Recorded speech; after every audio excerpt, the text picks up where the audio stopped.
BJP నాయకులు కంది శ్రీనివాస్ రెడ్డి అనేక సామాజిక సేవా కార్యక్రమాలు చేపడుతూ ప్రజల మన్ననలు అందుకుంటున్నారు.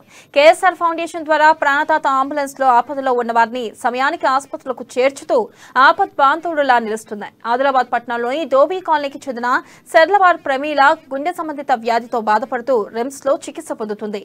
ఆమెను మెరుగైన వైద్యం కోసం హైదరాబాద్ లోని గాంధీ ఆసుపత్రికి ప్రాణదాత అంబులెన్స్ లో తరలించారు. ఈ మేరకు కంది శ్రీనివాస్ రెడ్డితో పాటు ఫౌండేషన్ సభ్యులకు బాధిత కుటుంబీకులు ధన్యవాదాలు తెలిపారు.